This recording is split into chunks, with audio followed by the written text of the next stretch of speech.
untuk subtopik seterusnya 9.8, dan tajuknya adalah kadar perubahan yang terhubung. Ini salah satu juga akan menggunakan pengetahuan berkaitan pembezaan. Di bawah tajuk 9.8 ni, pelajar akan banyak jumpa penggunaan perkataan kadar. Jadi kadar ni sebenarnya dia merujuk kepada masa. Dia mengaitkan dengan faktor masa. Contohnya, kalau dia tulis kadar perubahan X, maksudnya ayat ini maksudnya X ni dikaitkan dengan masa. Kadar perubahan X maknanya X ni dikaitkan dengan kadar. Bila X dikaitkan dengan kadar, maksudnya X ini akan dikaitkan dengan masa. Jadi bila dia tulis kadar perubahan X, maka kita akan tulis sebagai dx per dt. T bawah ni merujuk pada masa lah. X di atas ni sebab ayat dia tu kadar perubahan X. Jadi bila perubahan X, maka X ni di atas. Kenapa ada T di bawah? Sebab dia merujuk X ni dengan, dia kaitkan X dengan kadar. Jadi di bawahnya akan tulis dt. D ni sebab kita di bawah tajuk pembezaan ada D dx per dt. Inilah yang akan pelajar belajar buat soalan di bawah tajuk 9.8. Baik, kita pergi pada soalan yang pertama. Contoh soalan yang pertama. Pemboleh X dan Y dihubungkan oleh persamaan Y sama dengan 2X kuasa 2 tambah 5X tambah 2. Jika X bertambah dengan kadar, jadi dia ayat X ni bertambah dengan kadar. Maksudnya ayat ni sudah memberi maklumat kepada kita X ni dia kaitkan dengan kadar. Okey, maka kita boleh tulis dx dx per dt. Dx per dt. Jadi maklumat di sini, jika X bertambah dengan kadar 3 unit, maknanya dx per dt ni adalah 3. Okey, jadi soalan dia ialah, dia kata cari kadar pertambahan Y. Kadar pertambahan Y. Dia kaitkan Y dengan kadar. Sekarang ni, soalan dia ialah, dia suruh kita cari soalannya sebenarnya dia suruh cari dy per dt. Ini soalan dia. Okey, jadi kaedah dia sekarang ni ialah kita mula-mula ni kaedah dia. Mula-mula kita tulis dulu soalan yang dia nak. Ni adalah soalan. Kemudian kita sama dengan sepetak darab dengan sepetak. Okey. Petak yang kedua ni ialah maklumat yang diberi. Petak depan ni ialah maklumat yang perlu dicari. Okey, jadi maklumat yang diberi mana? Maklumat yang diberi ialah ni. Dx per dt. Maknanya dalam petak yang kedua ni kita tulis dx per dt. Dalam petak yang pertama ni maklumat yang perlu dicari. Okey, cara kaedah nak carinya ialah gini. Ni kita ambil ni, kita letak di sini. Kita ambil ni, kita letak di bawah. Itulah maklumat yang perlu dicari, iaitu dy per dx. Jadi kita kena cari dy per dx. Lagu mana nak cari dy per dx? Okay, kalau kita tengok soalan balik, kita ada satu persamaan y sama dengan 2x kuasa 2 tambah 5x tambah 2. Jadi daripada persamaan y ni boleh cari dy Kita cari dy terhadap x. Kita bezakan y persamaan ni terhadap x. Maka daripada persamaan yang diberi itu, y sama dengan 2x kuasa 2 tambah 5x tambah 2. Bolehlah kita cari dy per dx. Dapat 4x tambah 5. Okey, kita berbalik semula kepada soalan tadi. Dy per dt akan jadi dy per dx darab dengan dx per dt. Okey, kita gantilah kaedah sekarang. Langkah seterusnya kita menggantikan maklumat yang kita sudah ada. Okey, jadi dy per dx ialah 4x tambah 5.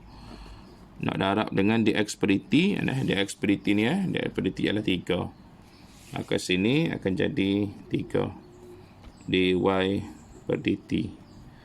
Jadi ada x sini, jangan tengok balik soalan dia ayat sini cari kadar pertambahan y apabila x sama dengan 2. Maksudnya x kita ganti dengan nilai 2.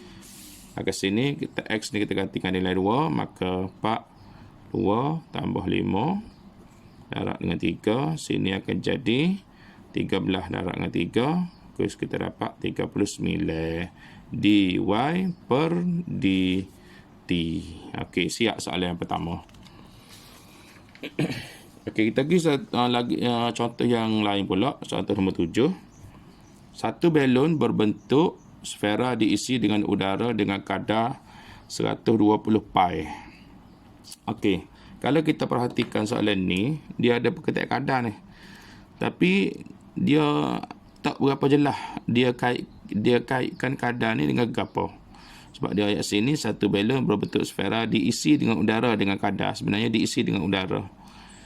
Kadar ni dia kaitkan dengan diisi dengan udara dengan kadar. Okey, sini mungkin dalam ayat dia tak berapa jelas. Kadar ni dia kaitkan dengan apa? Dia kaitkan dengan X ke, dia kaitkan dengan luah ke, dia kaitkan dengan isi padu ke, tak berapa jelas. Okey, soalan ni salah satu kaedah yang kita boleh guna juga kalau situasi kita tak berapa jelas, kita mungkin boleh tengok unit dia ni. Unit dia ni sebenarnya memberi petunjuk kepada kita. Kadar tu dikaitkan dengan apa? Contoh sekarang ni kalau kita tengok unit ni, unit kuasa 3 S kuasa negatif 1 ni merujuk pada masa lah. SCM kuasa 3 sebenarnya kalau kita tengok kuasa 3 kita tak payah dah. Sebenarnya kuasa 3 ni merujuk kepada isi padu. Maksudnya 1200 pi ni adalah merujuk kepada isi padu yang dikaitkan dengan kadar. Isi padu dengan kadar. Disebabkan ada CM kuasa 3. Maka kita boleh menjawab, kita boleh tulis lah maklumat yang dibuat di bulan ini ialah dV per dt iaitu 1200 pi. Okey, soalan dia ialah dia suruh hitung kadar jejari bertambah. Maknanya dia suruh hitung kadar jejari bertambah. Maksudnya soalan dia ni sebenarnya dia kaitkan kadar dengan jejari. Bila kadar dengan jejari, maka soalan dia sebenarnya dia tanya dj per dt. Itu soalan dia. Okey, kita buat seperti mana tadi juga. Kita tulis dulu soalan yang dia nak. Lepas tu kita kosongkan. Kemudiannya kita darab dengan maklumat yang kita ada iaitu dv per dt. Jadi hak ni pindah mai sini, ni pindah mai sini jadi dj. Ni pindah mai kat ni dia jadi dv. Maksudnya kita kena cari dj per dv. Kita kena cari pembezaan yang melibatkan jejari dengan isi padu. Dah. Jejari dengan isi padu. Jadi dalam soalan kita ni tak ada dah maklumat lain. Cuma dia royak maklumat yang kita boleh guna sini ialah apabila dia royak balon berbentuk sfera. Balon berbentuk sfera ni maklumat. Apabila berbentuk sfera, kita faham. Kita ingat balik contohnya kita ada isi padu. Sebab soalan ni dia melibatkan isi padu. Maknanya kita kena ingat formula bagi isi padu sfera. Jadi kalau kita ingat formula bagi isi padu sfera, isi padu sfera ni formula dia ialah formula dia ialah V sama dengan 4/3 pi J kuasa 3. Maka kalau kita cari dV per dJ, boleh kita bezakan V terhadap J. Okey, kita bezakan V terhadap J, maka kita dapat 4/3 pi J kuasa 2. So kita potong sini, maka dV per dJ akan dapat 4 pi J kuasa 2. Okey, kita dapat dV per dJ. Dia nak tadi DJ per DV. Ni kita pusing Okey, kita pusingkan persamaan ni. Dia per dengan 1 sekarang ni. DV per DJ 4 pi J kuasa 2 per dengan 1. So, kalau kita cari DJ per DV, kita pusingkan dia, maka dia kita akan dapat 1 per 4 pi J kuasa 2. Okey, kita berbalik pada soalan semula tadi. DJ per DT ialah DJ per DV darab DV per DT. Okey, jadi DJ per DT ialah DJ per DV darab dengan DV per DT. Okey, DJ per DV 1 per 4 pi J kuasa 2 darab dengan DV per DT. Maklumat soalan tadi, DV per DT ialah 1200 pi. Maka sini 1200 pi. So, kita potong. Lepas tu kita ganti. J ni kena ganti dengan maklumat tadi. J ketika jejari sfera ialah 5 cm. Ni J ni. J ni 5. Sekarang ni sini J kita ganti dengan 5. 1 per 4. 5 kuasa 2 darab dengan 1200. Maka kita dapatlah jawapan dia ialah 12. Sini kita tekan kalkulator dapat 12. DJ per DT. Okey, selesai soalan nombor 7. Kita pergi kepada soalan nombor 12. Okey. Gambar rajah dia berbentuk piramid. Baik. Rajah menunjukkan sebuah bekas minyak yang berbentuk piramid. Tapak piramid itu berbentuk segi paksama yang luasnya 36 cm. Okey, maknanya luas di atas ni ialah 36 cm kuasa 2. Dan tinggi piramid ialah 4 cm. Ada pada dah 4 cm ni. Minyak wangi dituang ke dalam bekas itu. Minyak wangi ni berlorek ni lah.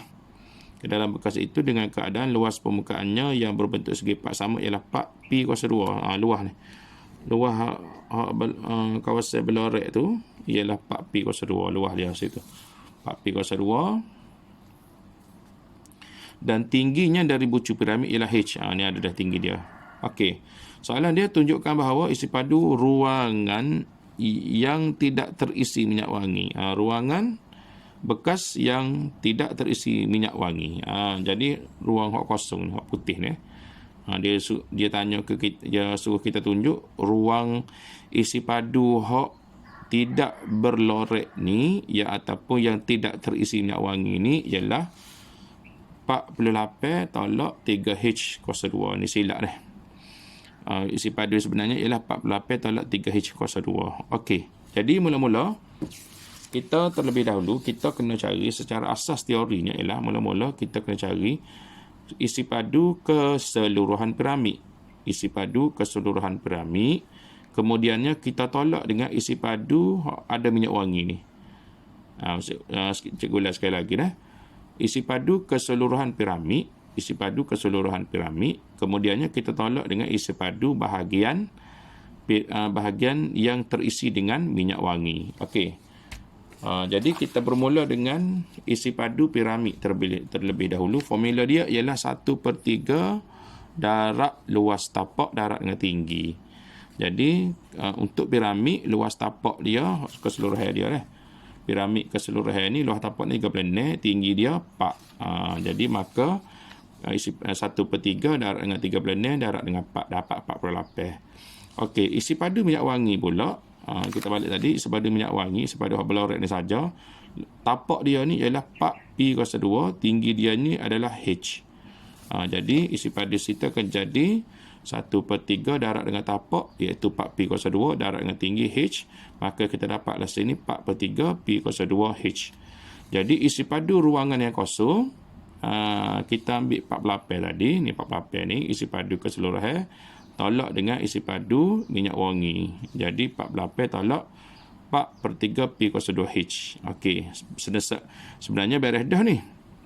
Cuma ada sedikit masalah kalau kita perhati dalam soalan tadi, isi padu yang disuruh cari tak ada sebutan pi. Sedangkan kita kira tadi, kita ada sebutan P. So, kita kena gantikan P ni. Gantikan P. Baik.